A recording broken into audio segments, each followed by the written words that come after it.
Hello, people of God. Welcome to Baby Concepts. I'm Blessing, and today we'll be making this beautiful princess dress. Let's get straight into the tutorial. So I'll go ahead to mark my shoulder measurements, shoulder slope, and the chest line, which is my armhole.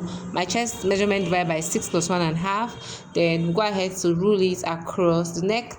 Width I'm using 2.5 inches. Connect to my shoulder slope. I'm using shoulder slope of 0.75 inch since it's a child. So I'll just go ahead to mark the chest measurement, waist measurement, connect to a straight line. Divide this armhole by 2, go in by ½ inch, and just not up to half, please. I went in by 0.25 inch. All right, and just connect. So at that mid armhole, I'm using that as my neckline. All right, see the way I just draw the straight line? That's going to be my neckline. All right, so go ahead to cut out these basic borders, and that's what we'll be using for. I just did this for the neck, but that's what we'll be using for the neckline. So I'm using the coffee brown for the inner part, and we'll just place it for the front. Remember, this is our neckline, so fold it in and cut out. The front should be on fold. Please add your seam allowance, half at the bottom, half at the top, 1.5 or 1 inch, depending on what you want to do. At the side, you use the same paper for your back piece. You just go ahead to mark 1.5 inch allowance at the side, half at the bottom, half at the top. Add at least 1 inch for your zipper allowance. Remember to add zipper allowance to the back piece. All right, you see me notching my zipper allowance right now. So that's that for this part. The lower part now, I've cut out my Ankara. I have 16-inch length in 2 places. All right, and these are the remaining pieces I have. So the 16-inch I have, I just went ahead to join it and sew. All right, so that it gives me a longer strip of fabric. Remember, I just have 1 yard. All right, so after that, now I'm going to go ahead to just sew a gather stitch on one end of the fabric and pull a gathers. All right, just a very loose stitch so you can pull the thread. All right, I know we all know how to do that. So I just went ahead to do a loose stitch, draw it to have a gathers, then measure it to make sure that I have the waist measurement, and it was not up to. I had to keep adjusting it until I got the perfect waist, including the zipper allowance, for the zip. All right, so that's that with the lower part, and this is for the upper borders. I went ahead to cut extra pieces for the upper borders to make sure that we have lining piece and main fabric.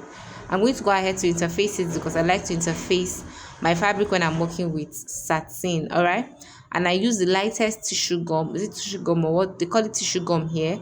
So that's what I use to interface it. All right, so go ahead now to turn the lining and main fabric.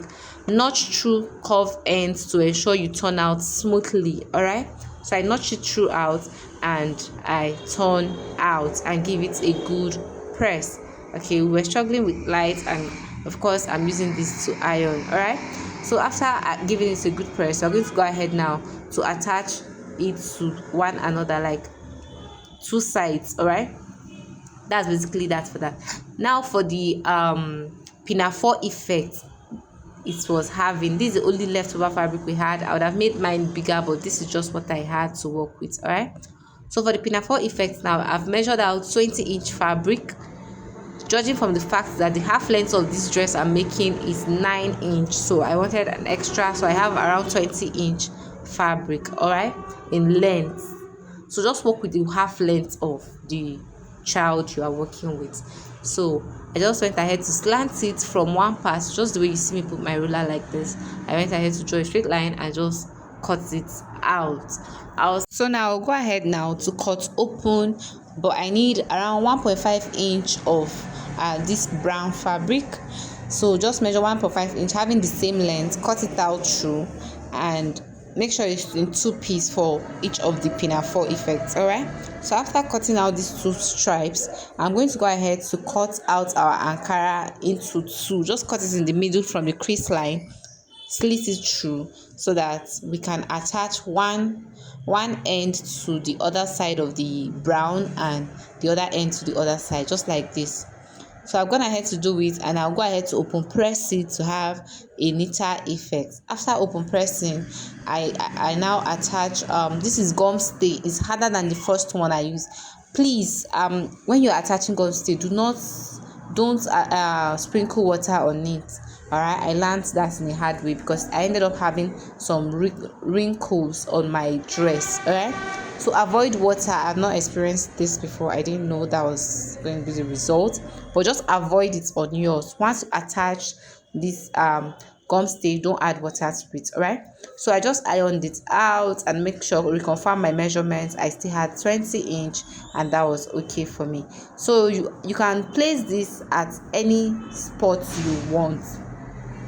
I made mine initially to be 3-inch apart, but after making the dress, I decided to make it 1.5-inch apart. I felt it was too wide apart, even though I wanted to attach a bow at the center, because then I love to put bow on baby dresses. I don't know why, but I'm so obsessed with putting bow on kids' dresses. So that is it for this. Attach your pinafore effect, pin it down, and you can go and sew. Don't forget to give this video a thumbs up, subscribe to this channel, please. It's a way to encourage us. It's absolutely free. All right, we'll keep giving you value for your time. So this is it, and we'll just go ahead to attach the lower bodies. Remember, we have the center where we joined, and the upper bodies is notched, so it's easier to identify. We're gonna ahead to sew it round. We use the lining piece to cover up this rough end that we've sewn. All right, so it turns out like this. This is basically this for this dress, and we are done at this point. We just have to attach our zipper, and that will be that for this dress. So thank you for watching. Thank you for your support, and thank you for all that you do for this channel. We'll continue to give you value for your time. Bye bye.